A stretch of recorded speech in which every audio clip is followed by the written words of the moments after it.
Thank you, Mr. Chair. My question first, just so we all on the same page in terms of the landscape here, is for the author. Can you tell me about the traditional form of moving folks for hire, like a taxi driver? Are they at one location and when they show up to work, and how does it work for them? Or can they also be on and off, a taxi driver? Thank you for the question, because I think that gets to the root of much of the issue. All of these folks here are independent contractors, so they can all be on and off at whatever time. This makes absolutely no difference across boundary lines of the different industries. And if you want to speak to that more, I'm happy to have some of my witnesses address that. But Member Hernandez? Yes, I know you're from the law enforcement community. If you can speak to that as well. No, public safety, 28 years in the fire service. But nonetheless, I am a business owner, and I do have part-time and full-time drivers. They're all employees because, well, we're in the state of California. We're a strong employee state, last time I checked. And so the way that works, again, is when they're on the clock, all right, we bring them in. And again, they work very fluid. Sometimes they'll take a vehicle home. They'll go home between jobs. Those types of things, they'll be on the clock. That is required by the labor code in the state of California, that they're being compensated for that time while they're under our dominion and control. They're in the vehicle. And the public is due a higher duty of care because they're being compensated as a commercial driver versus somebody that's just a layperson. So the way that would work is, let's say they picked up Member Patterson at his home, took him to the airport and dropped him. On the way back, if that employee popped for a random test, then we would tell him at that point, hey, your next job is X, but we need you to go do your random toxicology screen. They would go do that, do their toxicology screen. They're on the clock for that period of time. Bang, then they go on to their next trip. And I'm going to tell you, it's an incredibly strong deterrent. I've interviewed probably thousands of people in my time of being in business, and I will tell you that I've had people sit right in front of me and go, oh, you really do the actual random and pre-employment testing? Yes, we do. We're looking for illegal drugs. If you're engaged in such activity, I'm sorry we can't hire you. And they say, thank you very much. They get up and exit the interview. That's pretty strong public safety, I think. Mr. Hernandez, if I may respond. Mr. Hernandez, who do you want to ask a question to? Not at this time, because I do have other questions okay. to follow. Thank you, Mr. Chair. I want to remind the witnesses, you can answer questions if the questions are asked to you. If the questions are not asked to you, you are not allowed to answer. Thank you, Mr. Chair, for clarifying that. I was going to suggest that, too, in my questions. So if I'm not asking a question of you, witnesses, please don't answer or chime in and disrespect the chair like that. If the chair recognizes you, then speak. But if the chair is not recognizing you, don't speak. Okay, so you're interrupting order of the House. Okay, so thank you for clarifying that within the taxi, paid to drive, hired to drive, that the industry, whether it's yellow cab or the limousine industry, just like Uber and Lyft, for clarifying that there's periods that they could be on, that they could be off, that when they're driving, they're not in one situated location. They're not in one they're not in a building. They're not in a warehouse. You guys are moving. You're constantly moving, and you choose, as you indicated here, when these single moms or single dads or college students are choosing to be on, they're on during that time, and when they're choosing to be off, they're off during that time. So there's similarity there. So this question is for the representatives from Uber or Lyft. When you started your representations here, when you spoke to the characteristics of your industry, you talked about your industry is providing superior public safety systems. You added that every single ride is a sobriety check, and then you went on to say that that this is real-time testing. So can you speak to how your systems are superior to Sure, sir. to, for example, a real drug test and to a Department of Justice background check? Sir, yeah, sure. I think, as I mentioned in my statement, every week in California, we get over 1 million customer reviews. These are reviews from customers that tell us whether there's a issue with impairment, whether there's any other issue. We have a 24/7 system to respond to it. Every single negative review that comes in is automatically checked through our computers. If there's a keyword that we catch, we immediately suspend them and we investigate. Every negative review in the state of California has a live customer service rep that goes through it. If there's any suspicion of impairment, we investigate with the driver, with the rider, with third party, with any other trip data that we can find. If we find that there is an impairment on the job, they're suspended permanently, zero tolerance. And to the question of drug testing in the state of California, there isn't a statewide regulation for taxis either. In the city of San Francisco, where I live and I love, the taxi industry doesn't have a drug testing standard. But the biggest difference, sir, to your question, is that rather than having a once in a while random test that doesn't work very effectively, in fact, I don't think it works at all. Every single ride you take, there's an immediate feedback system. We immediately suspend, we immediately investigate. That is a far superior system than the system that currently exists in other transportation options. So that I'm clear then, so that immediate feedback system is by way of the passenger. Correct. Every passenger can reach out to us, and we get over 1 million feedback from customers every single week. So it's in the state of California. So it's from the passenger. From the passenger, okay. And so you noted that for the taxi industry, that they're not required, they're not held to a statewide system. But having been a city councilman and mayor myself, isn't it correct that they're held to regulatory requirements at the city and county level? That is correct, sir. And the city and county requirements differ widely by cities and county. And as I mentioned, in the city of San Francisco, drug testing is not required. And we see is that we're trying to impose a statewide regulation that doesn't actually currently exist with taxis. Okay, so I'm glad that you clarified that it's based on the real-time sobriety checking of the passenger. I appreciate that clarification there. I want to move on to my next point, and it's just addressing the comments that you made. You talked about the systems that you rely on are looking to move away from the less competitive models and the old ways of doing business. So tell me about how the Department of Justice background check, I know that's been removed out of this current proposal, and the requirements as proposed in this proposal today are less competitive for your industry. Currently, right now, the TNCs are regulated by the CPUC, and as part of our onboarding process, we run 6 different types of background check. If you are caught with a DUI or a drug offense anytime in the last 7 years, you cannot be onboarded as a TNC driver. I think the same rule exists for Lyft and Sidecar as well. We have a vehicle inspection for every single car. Every single ride gets a customer review. All these things, in many ways, doesn't exist in the taxi market. Certainly the real-time, immediate feedback from riders does not exist. If you're caught or if you are given a negative feedback from a customer, we immediately investigate 24/7, immediate suspension. If there is a case of impairment, deactivation, period. Zero tolerance. Okay, and then just the last question here. And let me see. Let's see who should answer this one here. Are these passengers that are providing the real-time background on the sobriety of the passenger? Are they trained experts on sobriety? Are they administering breathalyzer examinations? Are they doing this stuff for the drivers? Sir, that's a great question. I think drug testing in general is not real time. Drug testing in general acts as a deterrent.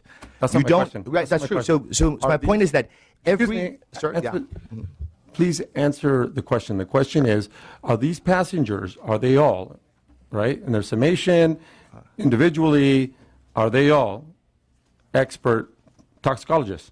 So clearly not everybody is an expert. Thank you. That's it. Thank you. That's Okay. it. Thank you for your question, so- Mr. Hernandez. Mr. Williams, Mr. Chair, I had one last segment. And this is very brief. final question, Mr. Hernandez. Yeah. So, my last point here. You know what? If you want to go ahead, I've got a. Mr. Chair, before Lost my we thought. lose the I'll momentum of the interrupt you. question, may I respond to something that was erroneously asserted? Very, very, very, very quickly, Mr. Thank you. Mr. Ting, you said that in San Francisco, it's... Mr. I don't want to go. I don't I just want wanna- it to be I a just back wanna and forth. point out for if the you have a rest of it- statement to make, then make a statement. I just want to point out for the I don't rest want of the committee you should not be asking Mr. Ting or anybody else questions. I just didn't want to get it wrong, but Section 53075.5 of Government Code says everyone who falls under this code, taxi cabs specifically, has to go through a drug test. So it says it in black and white. Just wanted to make sure Thank that you, Mr. Nazarian. this was stated. Everything else will be covered in your conclusion. Thank you. We're going to go to Mr. Williams, and then Mr. Hernandez will ask his final question. I'll tell you, I've been listening to both sides, and it's been difficult, but this testimony is helpful in that it seems to me that while a customer feedback system is great, and I won't even get into the idea of whether that's superior or inferior, it is definitely not the same as a drug testing system. It is, in my mind, relies on the customer to know what's going on, which is, I'm sure, the case much of the time, but not all of the time. And frankly, people's public safety should not be contingent upon them being sober and lucid enough to tell whether their driver is sober and lucid. And so having a you could call it more traditional drug and alcohol testing system does not seem to me something that will impair this system, will wound a innovative model, and therefore something that I can support. I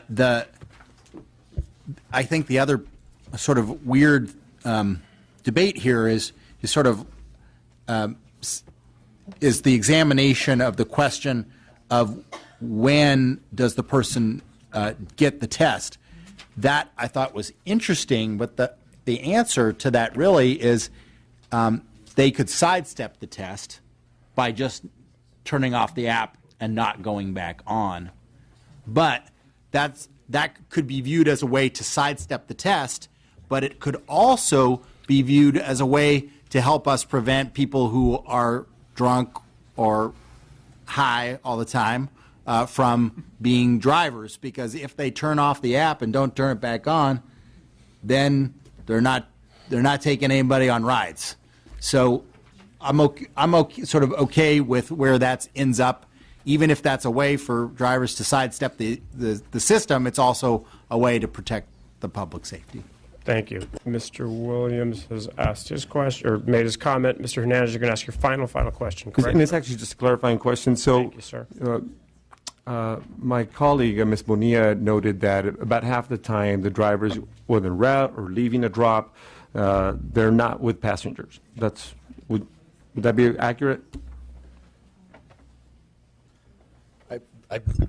It's hard to say that it would be 50%. I mean, especially in San Francisco, I think that most of the time would be with the passenger in the car. And I think it got to the question of being able to identify. And, so often the CHP, everyone in the community relies on each other to report signs of intoxication with other people on the road. So, I would see that beyond the person in the back, you'd have other people on the road looking for signs of intoxication. All right, thank you. And this is just the closing point.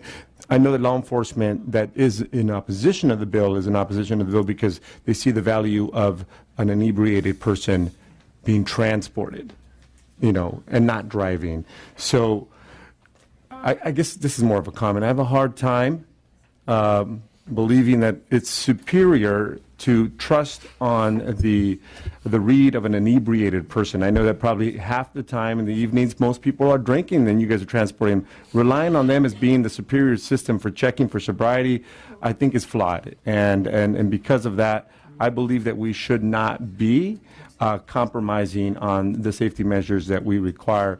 So for the author, I would like to ask if you'd be willing to take an amendment that brings back your DOJ. That's what I was excited about your bill when I realized that you had a DOJ requirement there on the background check. And I just read about the Uber driver that picked up a woman in Houston just last week, took her home and raped her.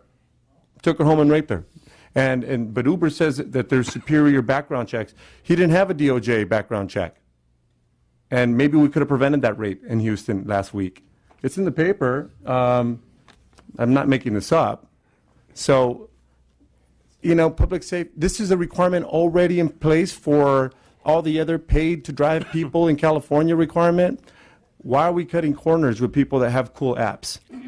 Like, is it because it's hip? I mean, so for the author, would you accept the amendment? Hernandez, that's your final question and comment.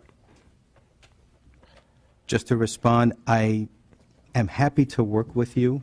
I saw that there was too many questions and concerns about the background check, and so I decided to, in order to advance the bill on some of the areas that I had not heard concerns about, to allow the bill to move forward.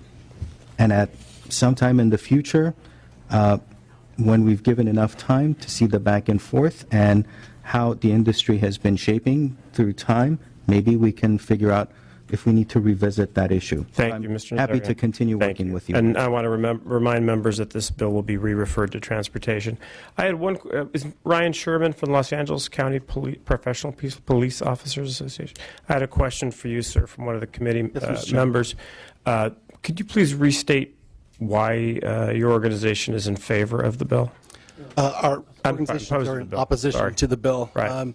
For the very simple reason that these transportation network companies are able to get drunk people off the roads. It makes it much more convenient and much more realistic that they will take alternative transportation versus the traditional other services that are out there. So for that reason, we're very, very supportive of making sure that these companies are able to continue to do what they're doing. And also, on a side note, I've heard lately that a number of our members, retired members, are actually drivers for some of these companies. So, you get into one of these cars, there's a chance that you might have a retired cop driving you. Thank you, sir. Ms. Eggman has a question. I don't know that it's for you, but No, it's not for you. Thank you. So I apologize. I missed a lot of the conversation. I'd like to say I'm sorry I missed a lot of the conversation. And I expressed some of my concerns to the author, and a lot of them were resolved with the DOJ. So where I live, there's one taxi service, and you call it, might get there 4 or 5 hours later. So there's a lot of Lyft and Uber drivers, also as a form of bringing in extra income. So tell me why it's so hard to implement and I get the whole thing about when you turn the app off and on, which is confusing for me, that when do they show up for a drug test if they get to decide when they're off and on. But can you please tell me why it is particularly onerous to have random drug testing? Absolutely, if I may start with this one. I mean, we have seen, thank you for your question and the opportunity to speak. We have seen this actually occur, and I cited places like Houston and San Antonio when onerous systems were set up, overly burdensome regulations were set up. Simply, it did not create and permit the driver pool to grow in a way that we were able to have the impact, the environmental impact, the reduction in congestion impact that we're having in places like California. Simply the regulations were too burdensome. With this particular situation, some of the things you've heard this afternoon, you've heard things like it would be permissible for independent contractors to simply be drug tested at any point. You heard a fundamental misunderstanding of the way the app works. You'd show up for duty, and that's simply not how the application works. We're giving people, as you've heard in the audience, the opportunity to drive part-time, maybe fill in a couple of gaps in the process of their day. For independent contractors, my understanding of the law is that it is unconstitutional to compel independent contractors to submit to random drug testing without a term I'm used to from the DA's office, that is reasonable suspicion. So I think there's a dubious sort of legal ground that we've been hearing this afternoon. Simply put, it does these overly burdensome and quite useless sort of pre-employment drug testing or the random drug testing, it just wouldn't work with the nature of how the TNCs operate. Instead, what we've highlighted today, and when we talk about the real-time checks being better, It's because there is an ability for the company, for people, for law enforcement to respond instantly to anyone who, whether that be from reported inside the car, or if somebody is a CHP officer sees a car with the trade dress, there is an ability for that real-time operation for us to remove that driver from the platform, cooperate with law enforcement, and make sure that investigation can move forward. Thank you. Thank you. Thank you, sir. I believe. No further questions. Would you like to close, Mr. Nazarian? I don't know where to begin, so I'm probably going to leave some of the questions or issues, especially in the initial comments that came up, alone, unless if anybody wants me to respond to them. But colleagues, I just want to let you know that I have not showered you with letters, nor meetings, nor articles that have come out on a very regular basis about this issue. I just want to let you know that in the past, as a former staffer of 17 years working in 3 different levels of government, I've done my best to always harness technology and best utilize it for the benefit of constituents.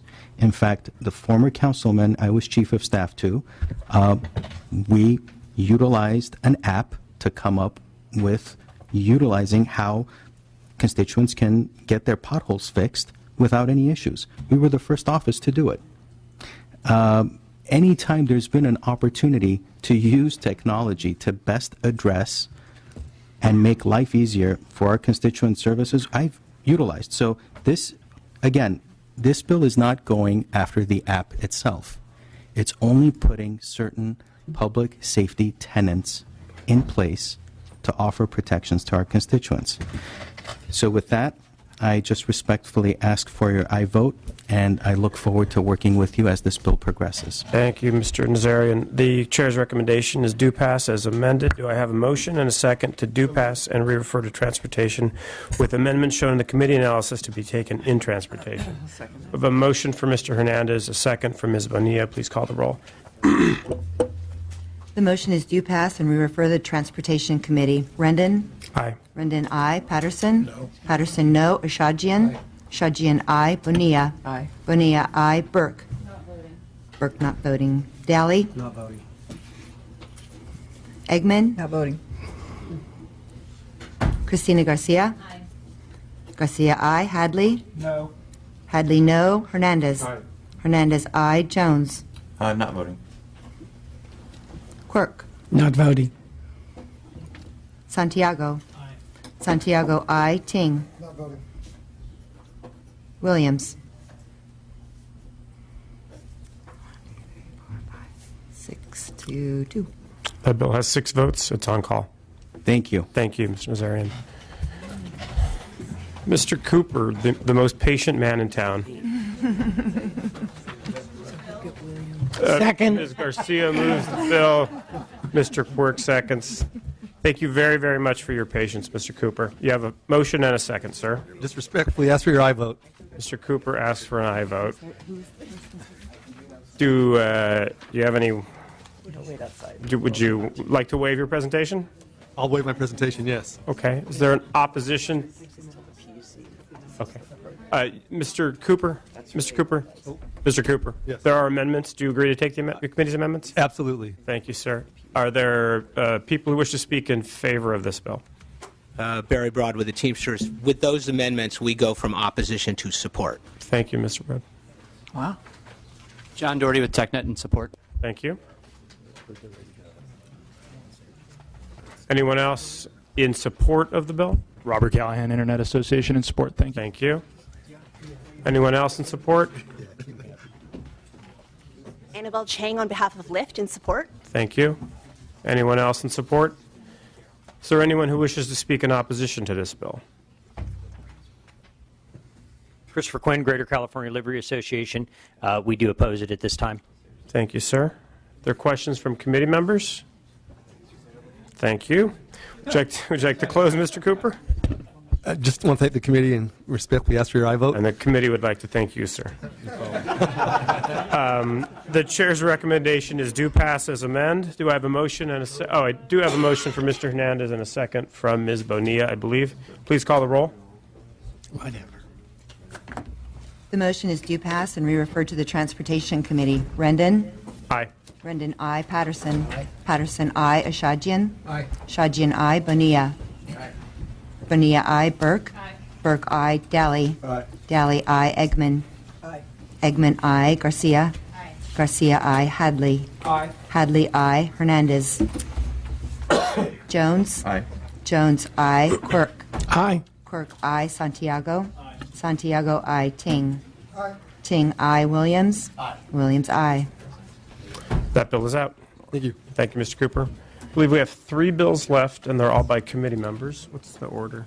I do believe Williams would be first. First up would be Mr. Williams, or next up would be Mr. Williams.